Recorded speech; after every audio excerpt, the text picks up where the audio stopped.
welcome to Above Replacement Radio. I am your host, Chris Gianta. You know what Christy Mathewson wasn't worried about? SIERA.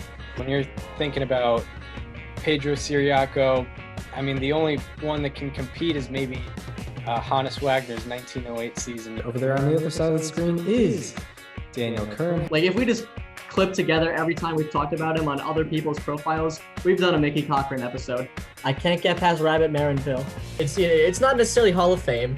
It's not necessarily above average, but we can guarantee you we are better than just the standard replacement level college sophomore. And welcome to Above Replacement Radio, where we're talking baseball kind of whenever. I'm your host, Chris Gianta. Over there on the other side of the screen is Daniel Curran. How you doing, Daniel? Chris, I am doing very well. We took a nice week off.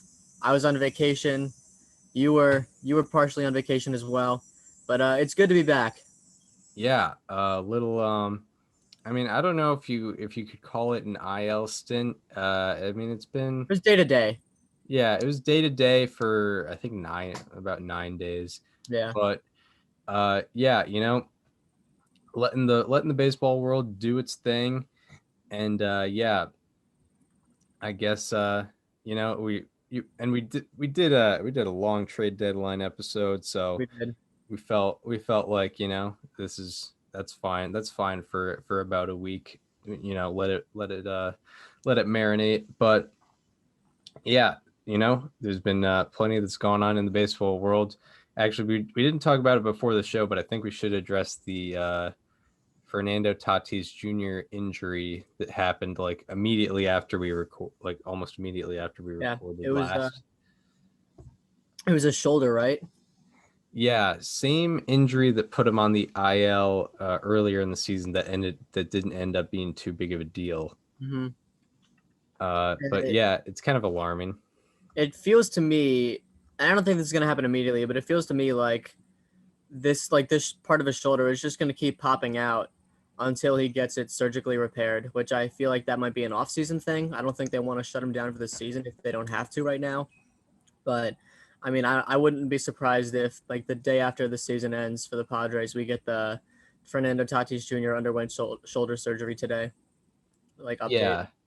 Yeah, I could see that being a November, you know, late October if they don't make it that far type thing. Yeah. Where, yeah, like things like that happen all the time. So I think that would be, yeah, an off-season thing. Yeah. So, I mean, I think, I don't know how much, I don't know when does he have a timetable for return right now? I don't think so. I mean, I don't think so either, but I'll check. On CBS Sports. The Padres are only like 2.5 games up on the Reds for the second wild card spot. So it is a lot closer than most people would realize. Yeah. So we could definitely use, no timetable for return.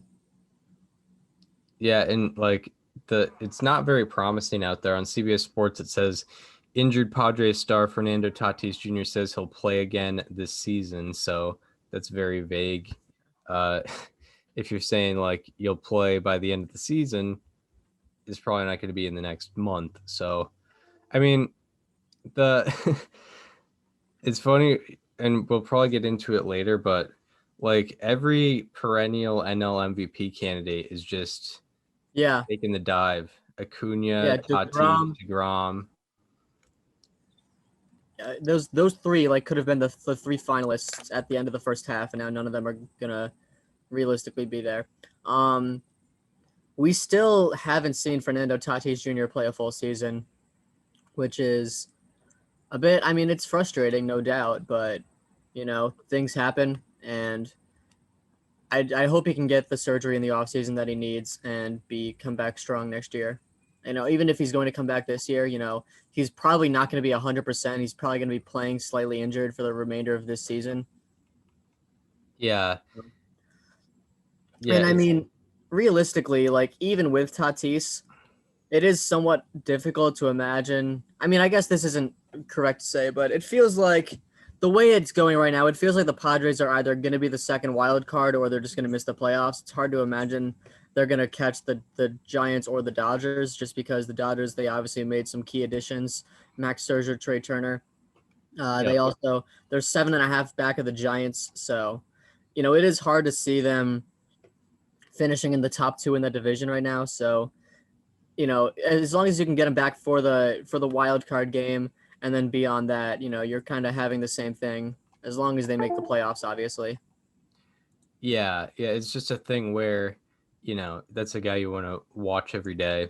Mm-hmm. And yeah, it's a guy you want to see a full season out of, like you bring up. That was kind of the thing I guess people were talking about in terms of being hesitant about getting him that 14-year deal. We're like, we haven't seen him for a full season, but health was only really an issue in 2019. I forget what the injury was. This seems to be kind of a freak thing. It's like I forget what they're calling it, like a Subliminal. sublation, I think is the word. Like I gotta let me look up Fernando Tatis Jr. sublation. Subluxation has been placed on the 10-day injured list with a shoulder subluxation after leaving Friday's game, following a slide into third base. So yeah, it's like he's got like a shoulder thing where it's popping in and out. I don't know how you solve that, but long term, if they're able to solve it, that shouldn't be a recurring thing. It's not like a pitcher's elbow or something. But yeah, it's pretty tough that this is how it's going to go down. Mm-hmm. But yeah, I mean, I guess you kind of hope to have him come playoff time. Exactly. Yeah, but I guess that's the Fernando Tatis Jr. news. He was, after the DeGrom injury and his setbacks, he was probably the front runner for MVP. Now he's out of it. Now it's pretty much anyone's game. You could probably make the easy case that the MVP and the Cy Young in the National League are on the same team. Yeah, and not even the same player. Yeah, no. Yeah. You could very well make the case, given the injuries that have occurred now. You can easily make the case for a couple guys on the new leaders of the National League East. Were there any more? I don't think there were any more major injuries going on. No. In the baseball world, I'm trying to think. So. I mean, there was the DeGrom setback, but that happened a while ago, and I think he's probably going to be set to throw pretty soon, because that setback was announced like over a week ago. Mm-hmm. But we've talked plenty about the DeGrom injury thing. Luis Roberts coming back to the White Sox today. That is nice to see. Yeah, the White Sox are kind of back at full health for the most part. Let me see, who do they still have on the shelf? They still Grandal they still have, and then Evan Marshall. That's about it for Evan Marshall. Yeah, that's about it for people and obviously Robert, but he's coming back today.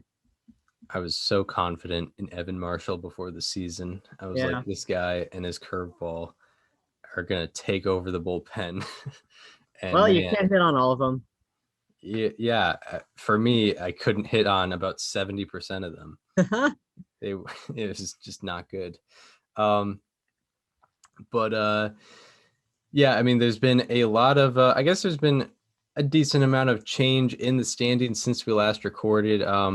Just I think the biggest ones have happened in the East, whether it be American League or National League. I guess the biggest storyline is out of the National League, where the last time we recorded, the Mets were 4 games in front at the top of the National League East, and the Philadelphia Phillies were 4.5 out. They were in third place, 2 games below 500. Since we last recorded, Philadelphia has not lost a game. They've won 8 in a row, and now they are 2 ahead at the top of the National League East. Really transforming that division. And not only that, Chris, but they're winning the games that in theory they should be losing in Phillies fashion. Like on Saturday, they were up 5-0 in the ninth inning, and they proceeded to give up back-to-back home runs to start the inning, and then they got the tying run to the plate. The Mets did, and the Phillies ended up winning that game. That's a game that the Phillies normally lose. They had a game against the Nationals where I believe they gave up like 5 or 6 runs in an inning to blow a lead. They ended up coming back in the ninth, winning in extras. Like they're winning the games that if you know this team, you'd feel like those are the ones they'd lose. And that's probably the biggest part of this win streak. Yeah, that is a lot of it. Yeah, it's been pretty surprising. I was pretty down on the Phillies before the season started. I remember in the prediction show, I was saying like I'm kind of giving up on this team. This is kind of a failed experiment, and I don't think this is going to change. And I mean, Very interesting to say that in the first year of a Dave Dombrowski tenure. I will say that. well, the thing, and here's the thing: is I get what my past self was saying, because this was not a team where like a Dave Dombrowski's going to solve it. Wasn't a team with a deep farm system Yeah, you're where you right. could trade away pieces and a lot of financial flexibility where you could sign a lot of free agents. They had Dave Dombrowski as the president of baseball operations. I'm pretty sure what is what he does. But all they did in the offseason was basically get Jose Alvarado and Archie Bradley, pretty much. Like When they re-signed JT Realmuto. oh right, yeah, and Didi Gregorius, but Yeah, but I mean, like, let's not forget, like, what was it, 8, 9 months ago? Like, they were telling their fan base that they were essentially bankrupt. They couldn't spend any more money. yeah, it like 2019, the Phillies, they had a huge off season. They were kind of the favorites to win that division. They had a very hot start, and then that kind of went into a tailspin. And then last year they needed to go 2-6 to make the playoffs. In their last 8 games, they went 1-7. So hope was kind of down. And then last time we recorded, they were 2 games below 500. Now they're leading the division by 2 games. Yeah, they are. And I will say, like, there is a playoff atmosphere out there in Citizens Bank Park. Like those fans, they realize what's at stake. And I mean, the Mets, they showed up against the Mets this weekend in every facet. Like I watched their bullpen game, the Phillies bullpen game. They had the Mets scoreless with 2 hits until the ninth inning. Yeah, it's that's very, very surprising That's how you know it's clicking on all cylinders. And I mean, Ranger Suarez, credit to him. He has I believe, a sub-1 ERA this year. He's been incredible. Yeah, yeah, it's been something to watch for sure. I'm trying to look at some stats since July 31st, which was when this winning streak started.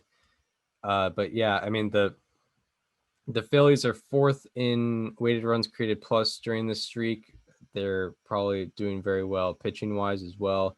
They have a 3.47 ERA. I'm trying to look at reliever ERA. I would guess that their relievers have improved substantially if there's I mean, they have to. Yeah, I mean, 8 shutout innings and then 3. I mean, technically the bullpen only had like 5 shutout innings because Ranger Suarez went 3, but he is a bullpen pitcher who started the game. But that doesn't count for reliever statistics. Right. It is funny because even during an 8-game winning streak, they're 21st in reliever ERA. Yeah, makes sense. They have a 4.11 reliever ERA and a 5.75 FIP. Odd, but since in the month of August, they have a 4.13 ERA with a 5.92 FIP. Yeah, that would be the 3rd worst FIP in the majors. So interesting. I mean, I guess the field behind them is picking them up, but I mean the offense is doing very well, and but yeah, I mean 8-game win streak, pretty big. I think we should mention the 2 guys we hinted at, Bryce Harper and Zach Wheeler, just kind of putting the team on their back. Yeah.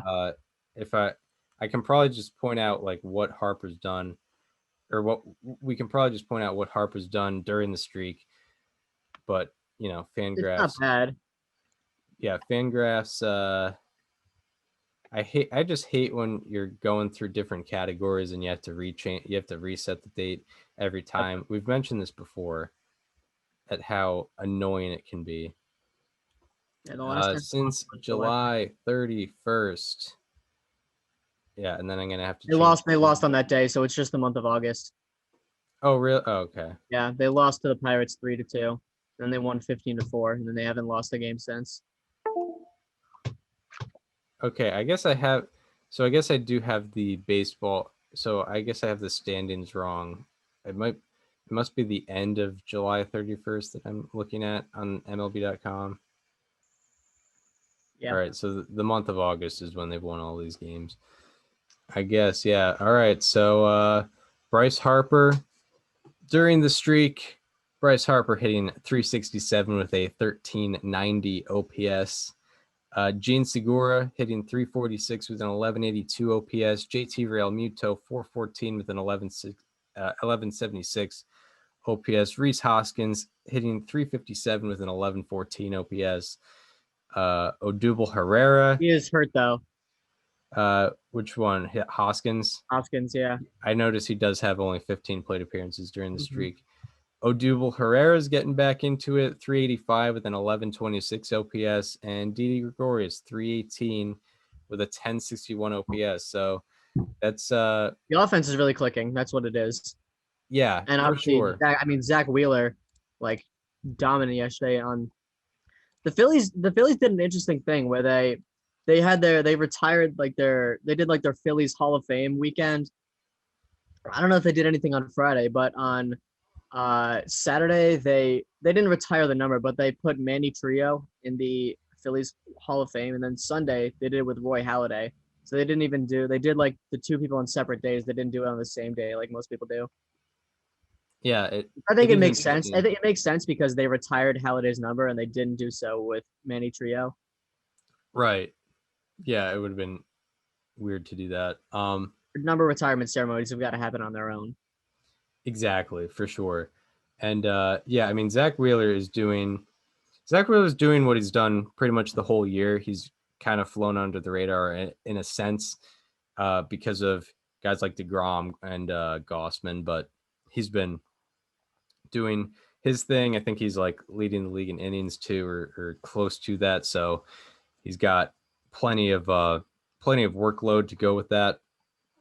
I mean, yeah, he's just been consistently great, and it was highlighted this past weekend. He had a 2-hit shutout with 11 strikeouts. That was pretty amazing, and yeah, I mean, I guess that leads to the flip side of what's happening with the Mets.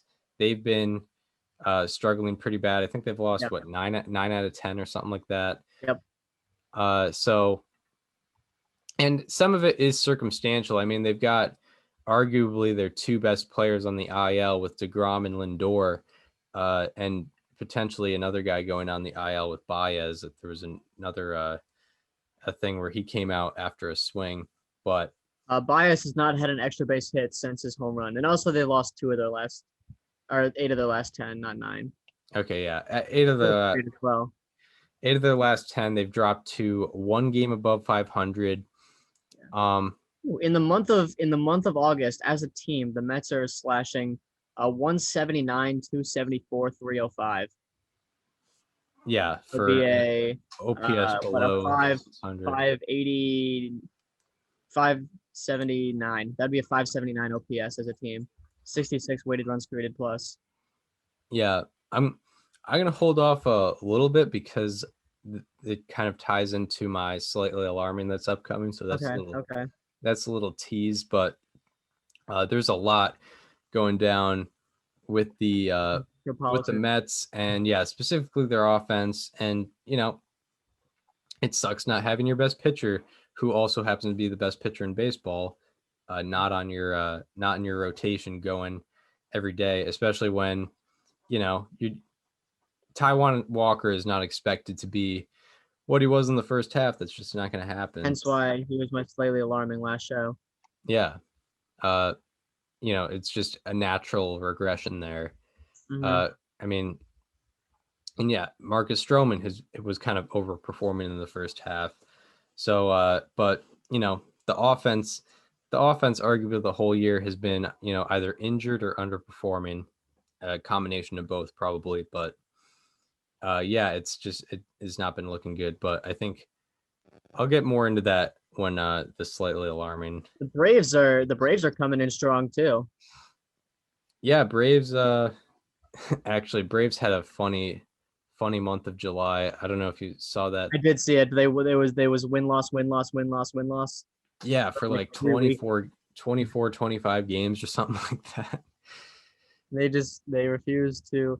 The craziest thing that I saw, like they got over 500 for the first time all season this week. That is crazy. Like they started out 0-4. They just never got to 500 a bunch of times. They've never gotten over 500. Now they're 57 and 55, 2 games out of the NL East. Yeah, it's weird watching this Braves team because I feel like I'm not even watching the Braves. I feel like yeah, like without Acuna and I guess Soroka wasn't there last year, but Fried's not really The what he same. was. Anderson's hurt. And yeah, Anderson's hurt. Darno's out. Like I feel like I'm watching I feel like I'm watching Freddie Freeman and a lot of backups. And Freddie Freeman has also been like very unlucky this season too. Yeah, Like he did. he's a 290. It's evened out a little bit, but he's a 294 batting average with a 313 expected batting average. And then at the same time, he's a 504 slugging with a 569 expected slugging. He's 89th percentile or 87th percentile or better in exit velocity, max exit velocity, hard hit percentage, ex WOBA, ex batting average, ex slugging, and walk rate. Like he's still one of the best players in the game, even though his actual on the field numbers have shown decline since 2020. But I mean, it's 2020, Chris. Things are just gonna be crazy out there. He was the MVP at a 160 something OPS plus. His OPS was over 1100. First time in a qualifying season outside of Juan Soto since Bryce Harper and in 20 or Christian Yelich actually had Christian it. Yelich had it at 1100 flat. Yeah, in 2019, but it wasn't over 1100. It was just 1100. That's true. Yeah. But yeah, like Freddie Freeman is a sub 900 OPS, clearly declining into his contract year. Oh yeah, clearly getting old. I did not appreciate when Kyle was dissing Freddie Freeman in our segment. He was like Freddie Freeman, I like Sean Casey too. I think he I was very confused with where he was going there. Like he was like Freddie Freeman, he can't be like that guy that you mentioned the house that's so and so, but like it's got to be Acuna. It's not Freeman. It's like no, it can be Freeman. It absolutely could be Freeman. Yeah, Freeman is like kind of on a Hall of Fame track. I mean, he is absolutely on a Hall of Fame track. It's not even a kind of thing. Yeah, like now I'm thinking like, how good was Sean Casey? Is he insulting? Yeah, Sean Casey had 16.5 WAR, B WAR at least. Freddie Freeman has his B WAR is 41.2. It's almost better than Harold Baines. Actually, it is better than Harold Baines. It is, yeah. It's almost better than Don Mattingly's. Yeah. It's almost better than Omar's. Oh, yeah. Well, actually, I probably shouldn't mention him. Yeah. Hey, I mean, shout out to. I mean, I don't want to do that. Never mind. I don't want to. Yeah. I was gonna say like shout out to us for not liking him before, but that's not important. Yeah, it's entirely separate, but yeah, I hope the victims of that are okay. Yeah. I hope they're like he's absolute scum of the earth. That's horrible. That's much worse than the initial story. Or at least it adds to the initial story and makes it much worse. Yeah. We'll stave off that, but if you're we'll save that for January. If you're curious, go read that article on The Athletic. ESPN. ESPN. And there was a thing on The Athletic with Mr. Vizquel. Yeah. Okay. But yeah, Freeman. Yeah, I did not appreciate when Kyle was, poo-pooing Freddie Freeman over here. Freddie Freeman is a great baseball player. Yeah, he is. He's got an 893 OPS. Sean Casey, meanwhile, 809. And Sean Casey was doing it in like the most offensive era ever. So This is a pretty offensive era too, though. it's pretty often, yeah. Especially like 2015 to 2019. Yeah. For I mean, sure. like I was thinking about this earlier. 2019, like you could make the case that it's like up there with like 1894 and 1930. Yeah. Yeah. Well, I mean, yeah, definitely in terms of like slugging percentage. Yeah. Yeah, it would probably be pretty up there in terms of slugging. I think, yeah, it was just like 1894, the league batting average was, I think, like 314. Yeah. In That's never 19 gonna happen again. in 1930, it was like 290 or 296 or something like that. It was ridiculous. But yeah, I didn't appreciate that from our pal 2019, Kyle. 2019 and 1894 had the exact same league slugging percentage. Wow. Yep. Wow. But yeah, it reminds us that it is necessary to have Kyle on for these segments because we can't have him be slandering the name of Freddie Freeman like that. It wasn't really a slander, but it was a little backhanded, and I think it was more to do with the fact that he is. I feel like he a sees likable the first back half of his baseman. career. Oh yeah, back half of his Like career. Acuna is just getting started. Like Acuna is going to be on the Braves hopefully for the next like 10 to 15 years. Freeman has got, he might have another 2 months.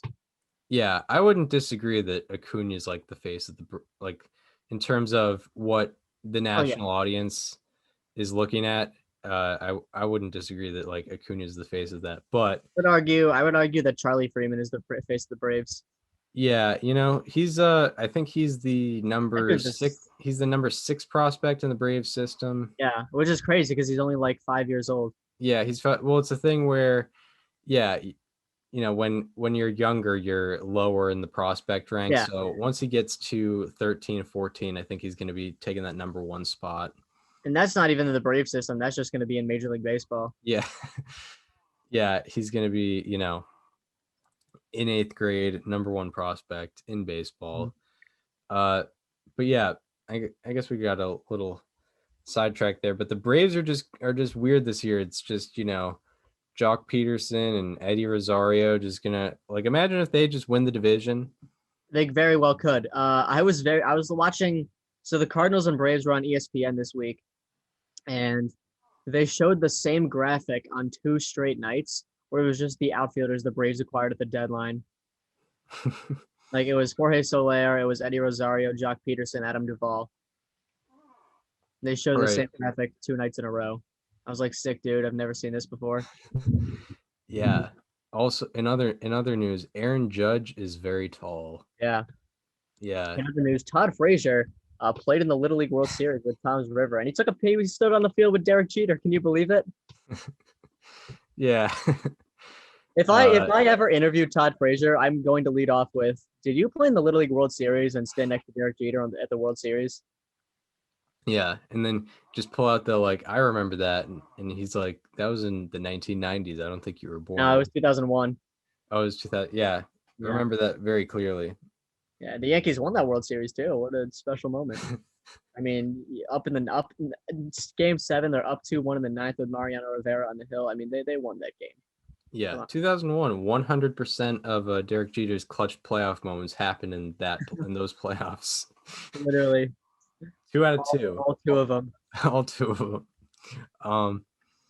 But and that's not even a Yankee bashing thing. It's a Derek Jeter thing because people like him a little too much. At least Derek Jeter owns like the team of the future. Yeah, at the very least, the rotation of the future. I was discussing this with someone.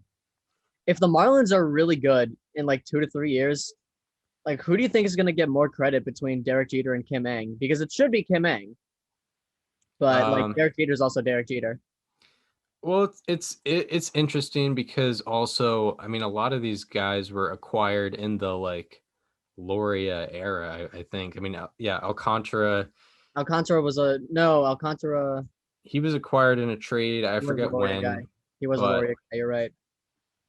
But yeah, I mean, so some of the credit will go there, but I'm sure if the Marlins do end up being successful, it's not going to be with this exact roster. So Kim Ng is going to have to get some credit. She, Yeah. she did pretty well with the Marte trade, getting Luzardo, so that's a good sign already. So if she keeps doing moves like that, but if they do it with this, if they were successful now, then it would be like, oh wow, this Loria guy, he did a No decent one's gonna. job. No one. I promise you, nobody in the area, at least, like in the local media, no one's gonna be talking about Jeffrey Loria. Yeah, Like they would like to forget that man as much as possible. but yeah, that'll be interesting. But yeah, I mean, I guess that's all we have on the Braves. Is they're kind Yeah, of just weird. they are just weird, but they could win the division. Yeah, they're My World Series pick could make the playoffs. yeah. It's like I don't know what to compare it to. It's like how in the Olympics right now, a lot of Russia's athletes aren't allowed to compete, but they're under a different flag now, and they're the Russian Olympic Committee. It's like this is the Atlanta Baseball Committee. It's not really the Braves, but we know what's going on. They have the same logo, or yeah, They play in the same park with the same fans, but they're yeah, just a team. yeah. They're just kind of a different team. They're recognized differently. At least that's how it is in my head. Yeah, that's Uh, that as well. So we've talked plenty about the National League East. Now we head over to probably the other biggest difference to happen. Not only because of what's happening at the top, but also in like third and fourth place. It's kind of changed. The American League East, where the Rays have gained some separation. Last time we recorded, they were half a game up on the Red Sox. Now they are 4 games up, excuse me, on the Red Sox. I Also, think the craziest thing is that second and fourth place are separated by 3 games, while first and second are 4 games. um, yeah, yeah, that's true. And yeah, since last time we recorded, the Yankees and Blue Jays were 7 and 8 games out respectively. Now it is, I mean, not big of a difference, 6.5 and 7 games out respectively, but they're a little more involved in the wild card race. But I think, yeah, the Rays have done a good job separating, and the Red Sox have not been doing a good job catching up, as we know. Yeah. The Red Sox have dropped what 2 of or like I think 10 out of 12. 10 out of 12, something like Or, that. I don't know, 11 out of 13. They've been struggling. They had a brutal loss. Yeah, they probably had the worst loss of their season yesterday to the Blue Jays. George Springer hit a 3-run home run in the 8th to put the Jays up 9-8. Their offense had been struggling, and the day that they score 8 runs, they lose. So that's kind of how it's been in Boston. Oh yeah. Yeah, I mean, they've been having a tough time. Let's count these losses. They lost 5 in a row, and then 5 out of 6, 6 out of 7, 7 out of 8, 8 out of 10, and yeah, 9 out of 11 they've lost. Yeah, Yeah, they've gone 2-9 in their last 11 games. Yeah, their offense was definitely struggling, and yeah, now they blew a 5-run lead yesterday.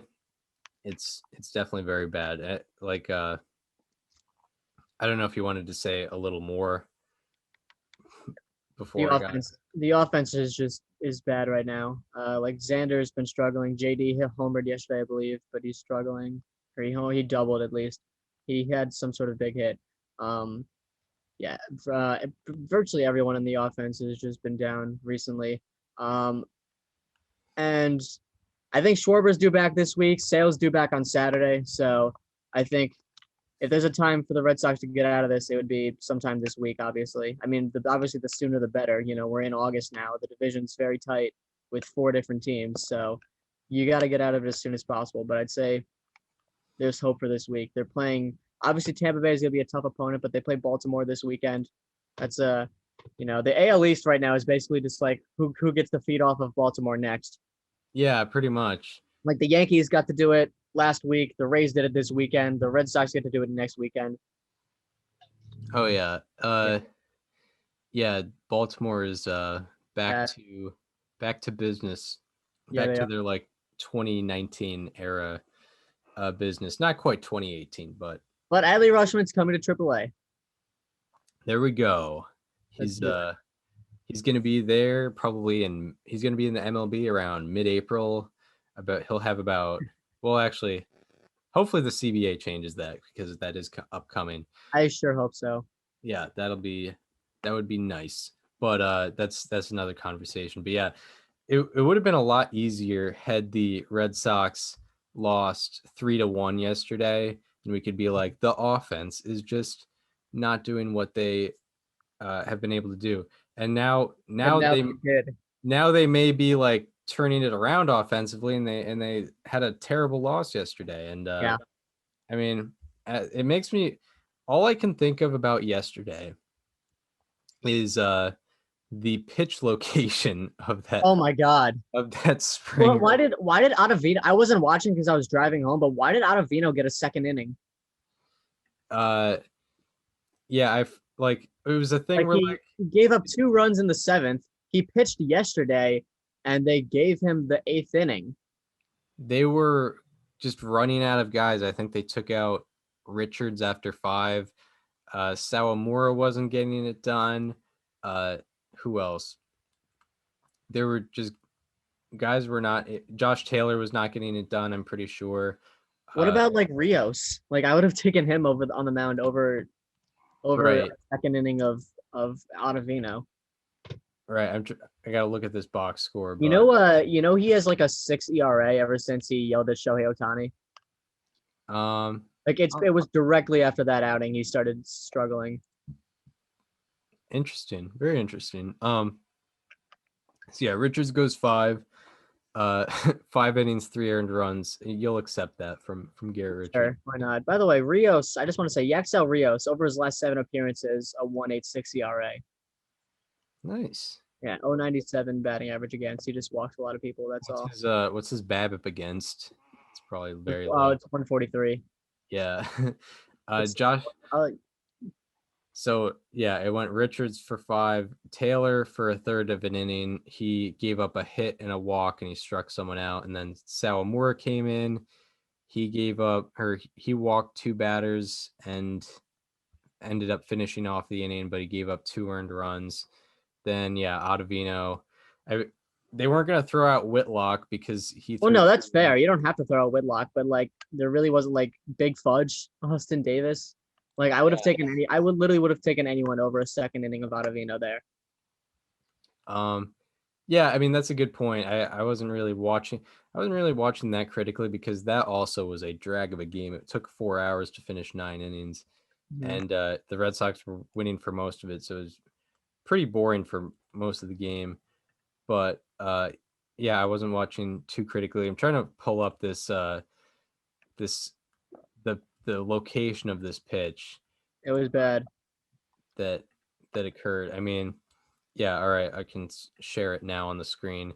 Go to the YouTube channel if you're not if you're curious as to how this happened. But yeah, as we can see, bottom of the 8th. So pitch number 4 was a fastball. In the post game press conference, Barnes was saying that he thought Springer was expecting curveball and he was going to throw a fastball up and out, which I believe would be right around here. If you can see the mouse, it landed right here. Obviously, just painting the corner right there, and that's going to be weak contact for sure. No, What's it was yeah, right. It go was ahead. if you wanted to make a baseball shape of where not to put it, like one singular baseball, you know how Ted Williams had the 77 baseball strike zone. This is the 1 out of 77 baseball you want to put it the least against George Springer, I would think. Mhm. You know what's just absolutely classic? The fact that George Springer homered off Matt Barnes. I mean, can you believe it? They went to UConn together. Yeah, they were 2011 teammates. I believe Big East champions. I mean, you know, good, probably old friends, but you hate to see the competitive or you love to see the competitive juices flowing against these former teammates. You know they have good stories about each other, probably. We've never told you about this before. We didn't tell you about it when they were with the Astros. We've never told you that they went to UConn together. 2 first-round picks, both out of Connecticut. Matt Barnes out of Danbury or Bethel, I forget. George Springer out of New Britain. I mean, just a couple of old teammates from the Constitution State out there in Connecticut. For the record, we're Red Sox fans. We hear that every single time they face each other. Yeah. For every Todd Frazier out of Tom's River, you get the Nesson version of that is Springer and Barnes teammates out of UConn, both first. That was literally the first thing I thought when Springer signed with the Jays. I was like, oh, he's in division now, so we're gonna have to hear that more than twice a year. I'm pretty sure you had that realization on the show, like when we were talking about it.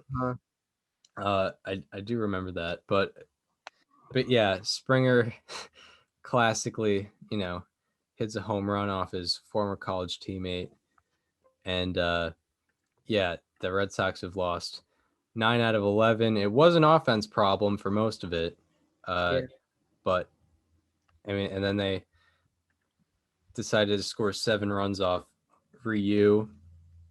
That was a little bittersweet on my end. Yeah, he's 2 of our favorite pitchers are on the Blue Jays with Robbie Ray and Hyunjin Ryu. Yeah. Ray did pretty well against the Red Sox lineup. Barrios did pretty well against the Red Sox lineup. What else is there to talk about the Red Sox? We got to get Houck more innings. We do got to get Houck. Well, I mean, they've been sending him down to AAA after his starts. I don't think that's. I mean, they're still giving him regular start time. I think that's just to free up roster space because they can. I don't really put too much stock into being upset about that. But I think going forward, we mentioned this. The rotation has to be Sale, Evaldi, Erod, Houck, Pivetta. Yeah. They've already put Perez in the bullpen.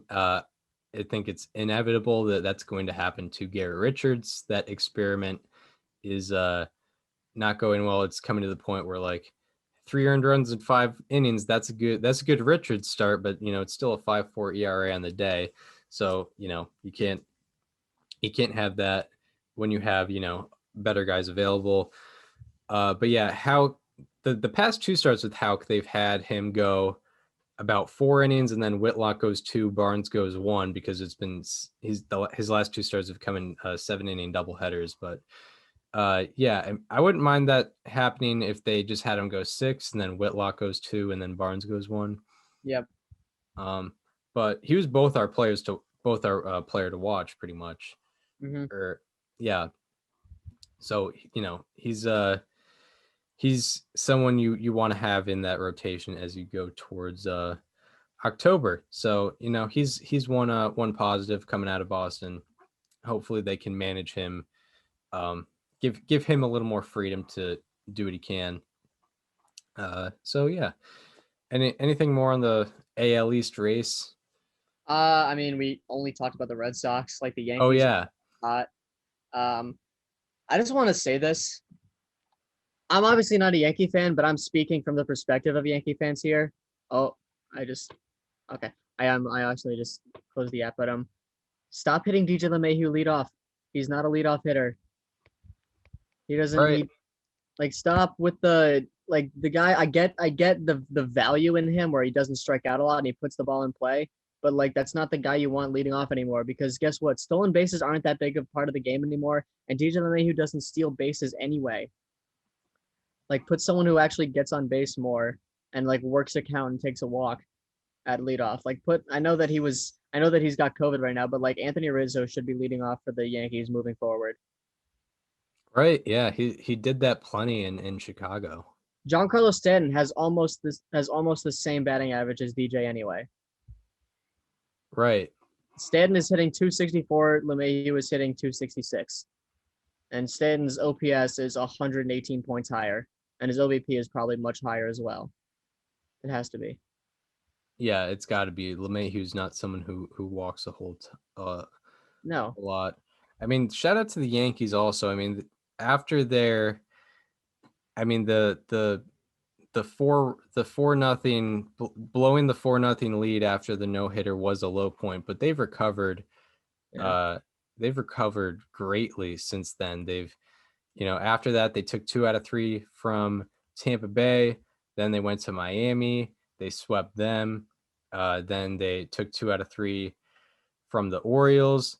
They just recently took 3 out of 4 against the Mariners. They just lost the last one, but I mean, that's so 7 out of 9, and then 10 out of they've won 10 out of 13, 10 of their last 13, and they've put themselves in a very good position. Yeah, they did. Shout out to the team for not firing Aaron Boone and putting in Buck Showalter. Yeah. I mean, I said, like, when the Yankees were at their low points, like, they were the unluckiest team in baseball. They had the highest separation between expected statistics and regular statistics as a team. Like batting average, slugging, WOBA, like it was all pointing in the direction that the Yankees were going to pick it up on offense. And breaking news, they have. It's almost as like the advanced statistics do predict the future. Yeah.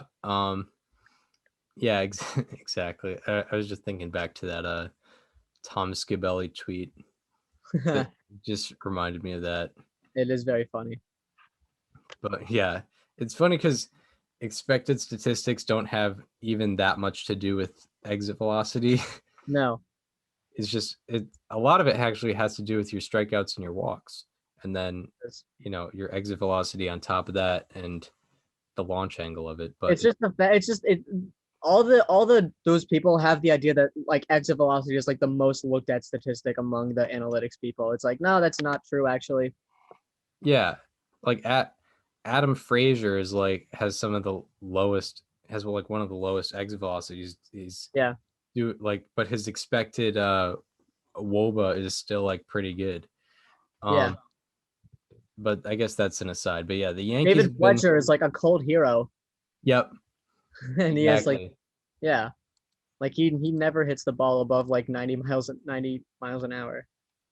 Yeah, and then you have Stanton, who is like always like 99th percentile in exit velocity, but he's like, sometimes he's average, sometimes he's a little above average in terms of the expected stats.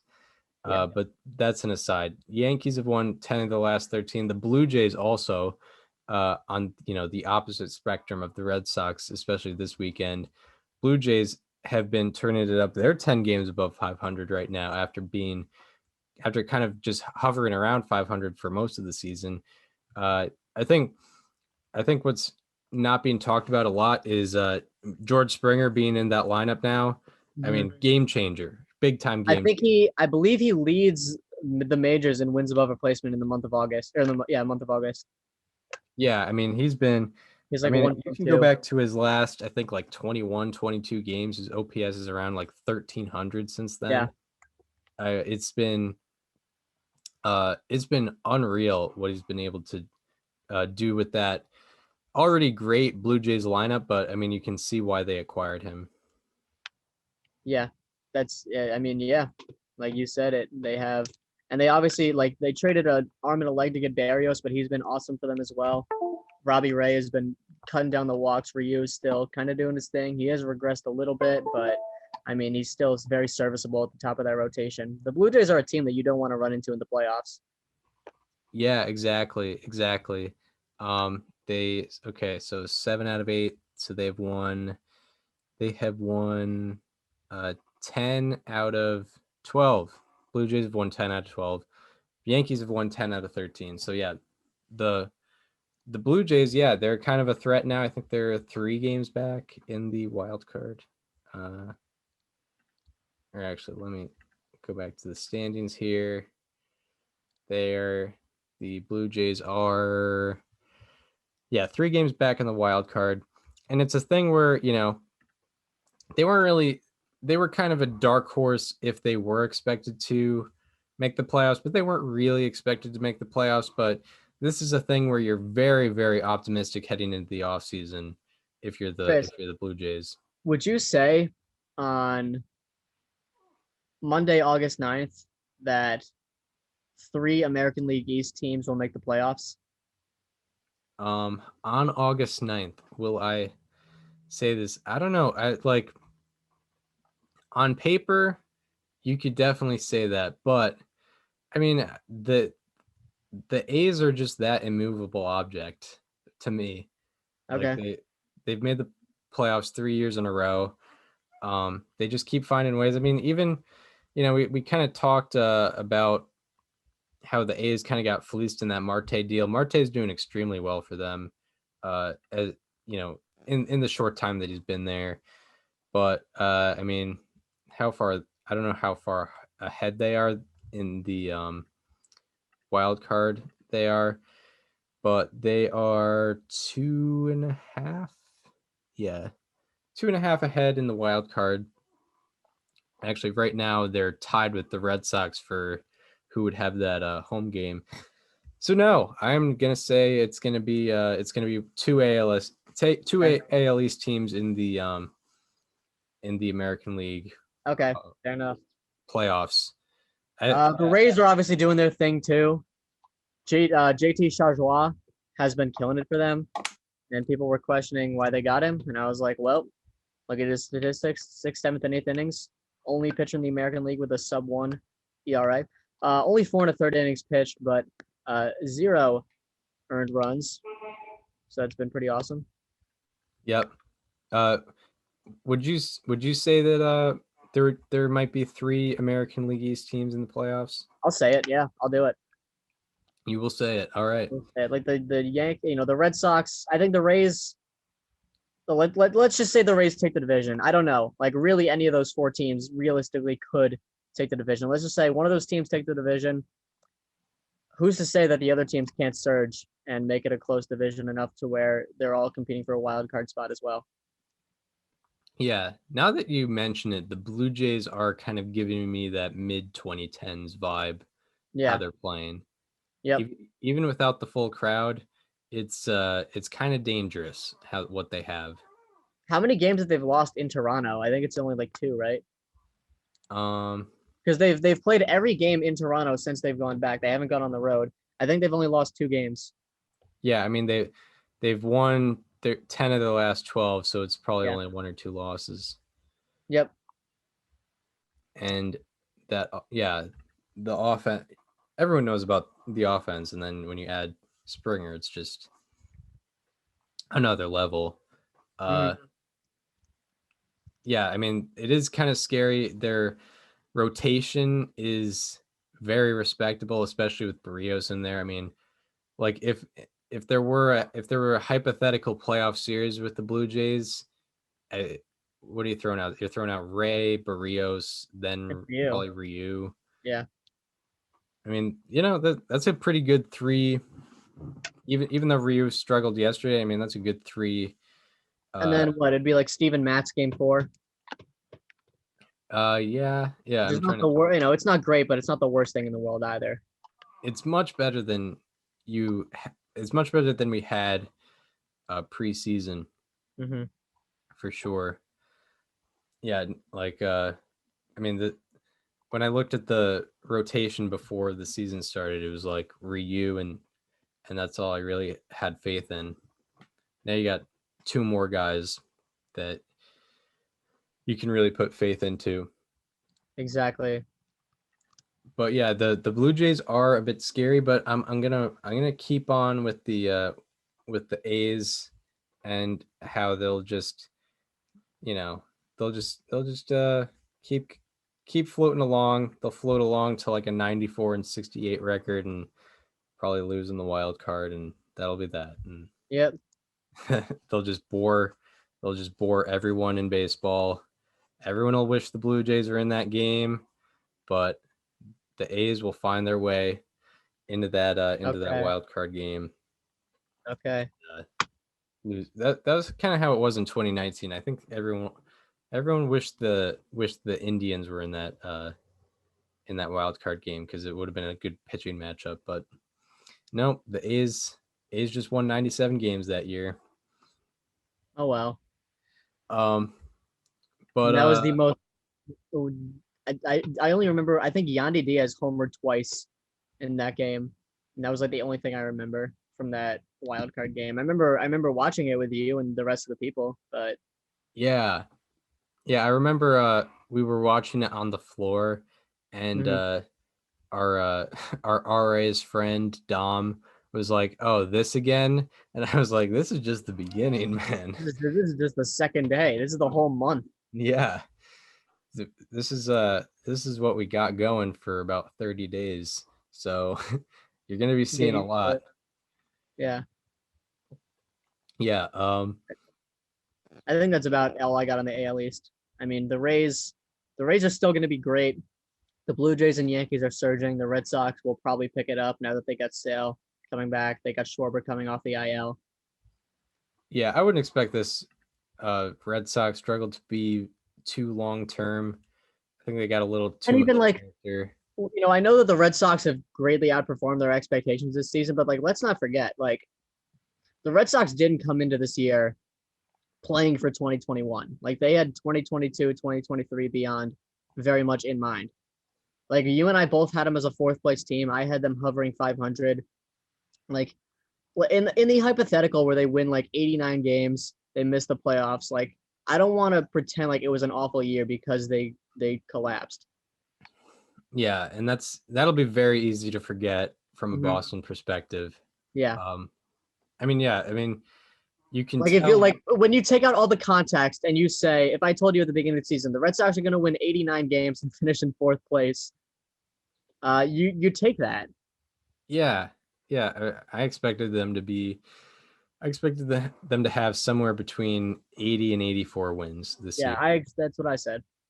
Yeah, it's yeah, they definitely outperformed, but given where they were at, um, like a couple episodes ago when after they were a game up in the American League East, after after they're up in the AL East at around the end of July. I mean, it would be for sure disappointing if they missed the playoffs. I mean, I get if you don't win the division, but given the position you're at come end of July, it depends what perspective you look at for sure. It does. Because you don't want to have a quote unquote collapse, but you didn't really expect that much before the season. I think. Do you want to address the Reds a little bit? Not too much. Should we should. They're 2.5 games back of the Padres for a playoff spot. They've played extremely well recently. In the month of August, I think it's their offense, right? Because Jesse Winker, he was a slightly alarming of yours, but he's turned it back up. Nick Castellanos just came off the IL. Yeah, they have a 145 weighted runs created plus in the month of August. Yeah, they've been incredible. I was looking at them. Yeah, since July 27th, I think their weighted runs created plus is the same at 145. Wow. And they've got a 935 OPS. I was actually gonna have them.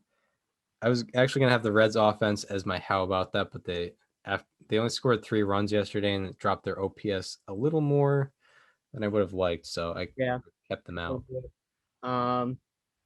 Jonathan India, Jesse Winker, Mike Moustakas recently came back, and he's been killing it. He is a 257 weighted runs created plus in a total of 2 games played. There we go. Shogo Akiyama, Kyle Farmer, Auto, obviously. Votto. Yeah. Eugenio Suarez has been picking it up a little bit. He's got a 122 weighted runs created plus in the month of August. No one's really been bad. That's gotten like a lot. That's got out of the people getting like a lot of playing time. You look at a guy like Sonny Gray. He's got a 2,000 OPS. Notice that. I didn't want to mention it, but you did. Slashing 1,000, 1,000, 1,000, 2,000 in 2 plate appearances. Oh, 2 singles. That's actually pretty surprising. Yeah, what are the odds? I assumed it would be 1. Yeah. 2 singles. Wow.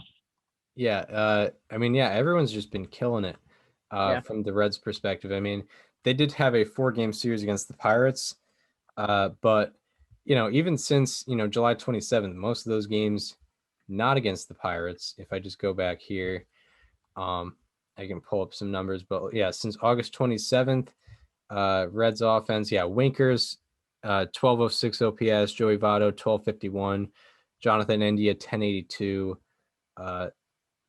Kyle Farmer 1022. He was a how about that of Nico's, and even like Tucker Barnhart 879 OPS since July 27th.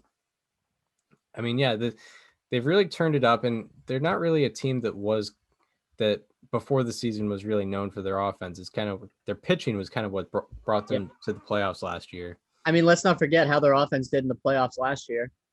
Right. Yeah. It was what, 22 innings? Yeah, no runs. Vladimir Gutierrez has been huge for them on the mound. In the month of August, he's made 2 starts. He has a 1.38 ERA with a 3.32 FIP. Only 2.8 strikeout or walks per 9. 6.92 strikeouts per 9. It's not a lot, but he's been making it work. Tyler Mahle. Sonny Gray has gotten actually legendarily unlucky. I'll start with him before I go to Tyler Mahle. 7.20 ERA with a 1.57 FIP over 5 innings. Oh, man. Yeah, 12 strikeouts per 9, 3 walks, no home runs, 4.29 BABIP against. It's only 1 game, but, that's what's going to happen. Right. Tyler Mahle, 3.44 FIP as well. So the Reds pitching is beginning it done too. Michael Lorenzen, 3 2/3 of shutout baseball in the month of August. He's been coming back. Luis Castillo, same thing. It's been exciting to watch in Cincinnati, and I mean, we could legitimately be talking about a playoff push for them. Yeah, it's possible. I mean, I'm looking at their schedule on Baseball Reference. They were, May 29th, they were 22-28. So that means they've gone 39 and I think 23 in their last 62 games, if I'm doing my math correctly. What date did you say it was? May 29th was when. So since May 30th, they've been 39 and 23. I'm pretty sure. Let me pull up some numbers. I would get like there has been he hasn't been a how about that, but a guy who's had a comeback is Luis Castillo. Like he was really struggling in the first 2 months, and he's turned it around, and I think his luck has turned around as well. He was definitely an unlucky pitcher. So listen to this, Chris. Since May 30th, like you mentioned, the Milwaukee Brewers have the best record in Major League Baseball with a 39-21. The Giants have the exact same record, so they're tied for that. The Reds are 1 game behind that, 39-23. So they're tied for they're tied for the second best record in the National League since then, which is very impressive.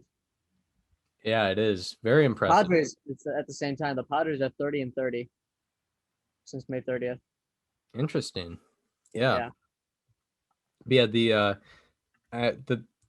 standings haven't changed too much with the Reds in terms of like last time we recorded, they were 4 back in the wild card race. Now they are 2.5 back in the wild card race, but they're kind of a dark horse team that you kind of have to keep. You kind of have to keep them on your minds if you're like the Padres. Yeah. I know the Padres have played all their games against the Reds this season, so there's not going to be any matchups that are going to change fate or anything. Do we want to get into our players to highlight? Let's do it. All right, this has been a good tangent-based episode. It's gone pretty well, for sure. It's been a while, so we've had a lot to talk about. All right, so now for our Monday, August 9th, 2021 edition of How About That? Who do you got for us today? So I'm looking at a guy on a team that hasn't gotten a lot of love this season. They just have been underperforming greatly. Jorge Polanco from the Minnesota Twins. He's been hitting really well for the last month. Since July 10th, Jorge Polanco is slashing 347, 396, 704 with an 1100 OPS. His 198 weighted runs created plus over that time leads the American League, and his 704 slugging percentage is 3rd in the majors. Also, since July 10th, he has 45 batted balls hit at least 90 miles an hour, which is tied for the 10th most in Major League Baseball. And he also, I know this is kind of a lost season for the Twins, so the games don't matter in high leverage situations don't really mean as much. But Polanco has 13 plate appearances in high leverage situations since July 10th, and he is slashing 462, 462, 1385 for an OPS of 1846. His slugging percentage leads the 102 players who have 8 of such plate appearances, and his 399 weighted runs created plus ranks 4th. So that is Jorge Polanco, who's been killing it lately. Jorge Polanco. How about that? 1846. I think that was the year after baseball was invented by Alex Cartwright, according to some. There's definitely it was slightly before the Civil War. Yeah, it was about 15 years prior. Yeah. So people were calmly just playing some baseball with the New York Knickerbockers, if you're familiar. Yep. That's one story. The other story is Abner Doubleday in 1839. Who knows? Who knows? If we had our time machine, that would be a good place to go back to. Actually, there was that another tangent. There was this series where this kid went back in time to meet like old baseball players using baseball cards, and one of the times he went back to see Abner Doubleday. Oh. I think it was I think it was Dan Gutman had this series, but that's an aside. Good kids books. Off topic. I hate to switch from Abner Doubleday to this, but like you saw that incident that took place in Colorado yesterday, right? With Lewis Brinson. I saw the apology. Yeah. So anyway, there was a fan who was yelling a racial slur at Lewis Brinson from the crowd that unfortunately picked up really loudly. But John Heyman has a tweet. It sounds like the fellow in Denver may have been yelling dinger. Not what the folks originally heard, but at least to many who listen. MLB has been looking into it so far. No one nearby said they heard a racial slur. So this might actually be positive news. Chris, I don't know if you've seen the video. He does not say dinger at all. It's not even close. Yeah, I haven't seen the video. I don't know what John Heyman is talking about here. I really don't. Yeah. Oh my God. All right, I'm gonna screen share this baseball card series here for the YouTube viewers. All right, we've got Dan Gutman's baseball books here. You can go back. The first one is Honest and Me. That's the first one in the series, and I don't know if this is. Oh, I've read some of these. Yeah. But you got Abner and Me. I remember that one. And in the book, the kid goes back and he like rubs his baseball cards and it takes him back in time, right? Yep, that's exactly what happens. He goes back in time to meet Abner, and he learns that when he talks to Abner, he's like, Abner Doubleday's like, baseball, what's that? So basically the author is like, this is a myth. It was not Abner Doubleday who invented baseball. Yeah, good. If there's anyone with kids or if there are any children listening, fully recommend that. I read those books when I was like 11. So fully recommend that. So Dan Gutman. How about that? So he gets a shout out. Some quality kids baseball books. But enjoyable, very enjoyable. So now for my how about that. The Rockies offense has just been doing very well. I mean, you would expect them to do well given their ballpark, but even like park adjusted wise, extremely well. In their last 12 games, they're 8-4, and they are hitting .313 with a .960 OPS and a 141 weighted runs created plus. This is while they're playing only half these games at Coors Field, so this is kind of a normal split for them. And in this span, in their last 12 games, they lead the league in hits, runs, home runs, and all these slash line categories, and they are also second in weighted runs created plus, behind the aforementioned Cincinnati Reds. In this span, also breaking down individually, Sam Hilliard is hitting 351 with a 1252 OPS and a 209 weighted runs created plus in 41 plate appearances. Trevor Story, despite being very upset that he is still on this team, he is hitting 381 with a 1220 OPS and 206 weighted runs created plus in 48 plate appearances in these last 12 games. Connor Joe is hitting 412 with a 1227 OPS and 204 weighted runs created plus in 37 plate appearances. Elias Diaz, who was one of your how about that's, is hitting 324 with an 1159 OPS and 186 weighted runs created plus in 38 plate appearances in these 12 games. CJ Crone, also doing very well, hitting 333 with an 1148 OPS and 186 weighted runs created plus in 38 plate appearances. Brendan Rodgers hitting 370 with a 1072 OPS and 171 weighted runs created plus in 50 plate appearances. And lastly, Ryan McMahon, who also a how about that very early in the season.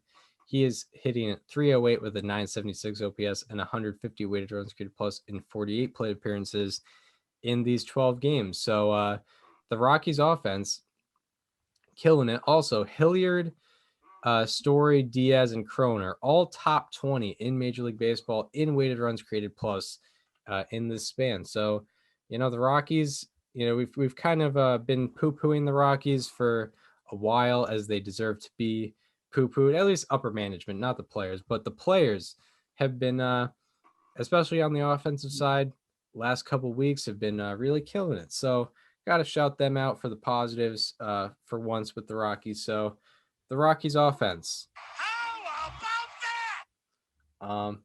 So now we go from the highs Very to nice. the lows. What do you got? I'm staying in the AL Central. I'm looking at someone who came off the injured list about a month ago, and he hasn't been the same since. Ever since he came off the IL on July 8th, Zach Plesac has a 6.16 earned run average, but he's 2-1, so he's actually been really good. So he's given up 48 hard hit balls in this time, which is tied for the second most in the majors. And over the course of this year, he's lost the ability to strike people out. His strikeout rate is down 12.1% from 2020, which is the 8th largest decline among the 242 qualifiers. So I don't know if he's still injured or not, but Chris, you mentioned, the Cleveland pitching was a slightly alarming of yours beforehand, but that was before Zach Plesac was back from injury. He's back from injury now, and he's still struggling. So Zach Plesac is my slightly alarming. Zach Plesac. Slightly alarming. Also, I didn't introduce it, but the August 9th, 2021 edition of Slightly alarming. please 2-1 though, so He's shout out great. to him. He's going out there and winning the games. Yeah, I mean, they need it for sure. I also love how the AL Central is shaping up to have 4 below 500 teams. That's I love that. All right, my slightly alarming. We kind of dug into this a little bit in a way, but I did a subject for how about that. I'm also doing a subject for slightly alarming. I'm talking about the Mets offense. In their last 15 games, they are hitting 212 with a 627 OPS. Also in the span, they are 26th in average on base percentage and OPS, and they are 28th in slugging. And the only teams behind them in average on base percentage and OPS in their last 15 games are the Diamondbacks, Pirates, Rangers, and Royals. Obviously, none of them are contending. And individually, Kevin Pillar hitting 120 with a 274 OPS and 26 plate appearances. Tomas Nido hitting 143 with a 325 OPS and 22 plate appearances. James McCann hitting 176 with a 494 OPS and 35 plate appearances. JD Davis hitting 125 with a 451 OPS and a 36.8% strikeout rate in 38 plate appearances. Very bad there. Pete Alonso, a little disclaimer for Pete Alonso. He's been getting a little unlucky, but he's hitting 132 with a 534 OPS in 63 plate appearances. Dominic Smith hitting 267 with a 589 OPS in 50 plate appearances. Michael Conforto, who is the first member of the Frozone, also getting mentioned here. He's hitting. Jesus Christ, he can't get out of this segment. He is hitting 186 with a 626 OPS and 50 plate appearances. And The Brandon third Nimmo, time we've mentioned him this season in this segment. yeah, it's been bad. And Brandon Nimmo hitting 216 with a 653 OPS in 47 plate appearances. So the Mets, they've had a lot of problems. So, and as I've mentioned before, some of it is circumstantial. Some of their players are injured. Jeff McNeil has been kind of in and out the whole year. Francisco Lindor currently on the IL. Javier Baez just got injured recently, but he was kind of struggling anyway. And but yeah, the Mets offense Slightly alarming. So that does it for players to highlight or subjects to highlight, at least on my end. Players or subjects to highlight for good and bad reasons. So yeah. We got one more though. Oh yeah. It is the first show of the month, which means it is time to hand out the Carlos Santana of the Month award. Carlos Santana, if you don't know, slashed 199, 349, 350 in all of 2020. It was quite the legendary slash line. So every month I am honoring a player who walks a lot but doesn't hit very well during the duration of that month. And what better recipient of this award than the guy who literally replaced Carlos Santana? I'm talking about my Cleveland Guardians player to watch, Bobby Bradley, who had himself a month in July where he slashed 143, 313, 317 for an OPS of 630. He had a 13.8% walk rate. And he is my July Carlos Santana of the Month award. He joins a list with Ian Happ, Yasmani Grandal, and Abraham Almonte. There we go. A beautiful class. All left-handed hitters, at least. Yes. In some way. Yasmani Grandal, switch hitter. There we go. Shout out to these couple gentlemen. Yeah, so yes, that's the second member of the American League Central to really solidify the Carlos Santana-ness of all that. Yeah. So huge congrats to Bobby Bradley. Now we get into a preview of the week ahead. I usually go series, talk about series to watch, good series matchup. Daniel talks about the day-by-day pitching matchups. Really the only series I have to recommend, or actually, there's a couple series. I'll start with the one I'm a little less enthusiastic about, but something that's worth watching is Braves Reds. Braves Reds is the Braves are definitely not out of the NL East race, as we've talked about. They're 2 games out, and the Reds are 2.5 out of the wild card. I think they're 5 out in the division, so I wouldn't expect them to kind of catch up there.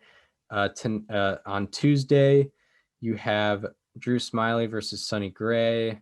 Wednesday, you have Touki Toussaint versus Wade Miley. Wade Miley's been doing very well this year, at least on the field numbers. And then Thursday, you got Muller versus Gutierrez. I don't know the first names of those two. Kyle Muller and then Kyle and Vladimir Gutierrez. Oh yeah, Vladimir. Oh yeah, you mentioned Gutierrez before. But yeah, that's going to be a decent matchup. The other Vladimir G in the league. Yeah, funny. But yeah, 2 teams that are trending in the right direction who might try to sneak into a playoff spot, but honestly probably won't end up doing that. But the series you got to watch if you're a baseball fan is Phillies Dodgers at Citizens Bank Park You got, I think the Phillies are probably the hottest team in baseball right now, and then the Dodgers are straight. the Dodgers are the best team on paper in baseball. Not the best team in baseball, but best team on paper. And the Phillies are going to be challenged greatly. Tuesday night, you have a pretty good pitching matchup. It's the battle of the 2018 Cy Young behind DeGrom. Then Wednesday, you have an interesting matchup. It's going to be Kyle Gibson against David Price, who's going to pitch 2 or 3 innings. He's more used as an opener there. And then on Thursday, you have TBD versus TBD. So it's going to be a 3-game series. It's going to be a test for the Phillies. So that's going to be your series to watch this week. What do you got for day-by-day matchups? Sure. So I'm looking at, you got not a lot of games tonight, but you still got a lot of good arms on the mound. Luis Castillo going for the Reds against the Guardians. Freddie Peralta going for the Brewers. Jamison Taillon going for the Yankees. Lucas Giolito going for the White Sox. And then the matchup of the night comes at 10 p.m. Eastern time. Zach Thompson of the Marlins versus Joe Musgrove of the Padres. That'll be a good one. And then on Tuesday, you have Surge versus Nola, of course, like you mentioned. They've faced each other a lot, and they're going to keep doing so. Sean Manaea going for the A's. Sonny Gray going for the Reds. You have Carlos Carrasco going for the Mets. You have John Gray going for the Rockies. You have Nestor Cortez going for the Yankees. He's been excellent. You also have Dallas Keuchel going for the White Sox. Alex Wood going for the Giants. Logan Gilbert going for the Mariners. Matchup of the day, I'd say, is just Serge Nola, like Chris mentioned earlier. And then on Wednesday, you have Lance Lynn going for the White Sox. You have Sandy Alcantara going for the Marlins. Tarek Skubal and his great strikeout numbers going against the Orioles in a really good series there. You have Wade Miley going, like Chris mentioned. I'd say the matchup of the day is also one that Chris mentioned in David Price versus Kyle Gibson, even if if David Price isn't going to go that long into the outing. Yep. All right. So that does it for this episode of Above Replacement Radio.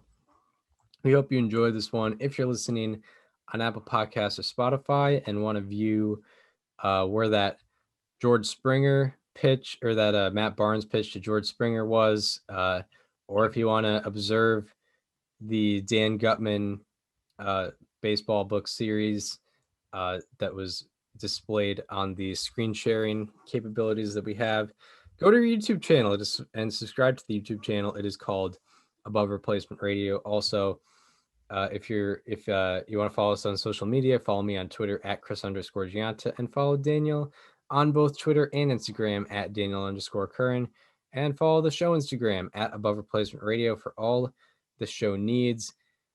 We hope you enjoyed this one, and we hope to see you on Thursday, where we are going to be talking all the happenings in baseball once again. See you then.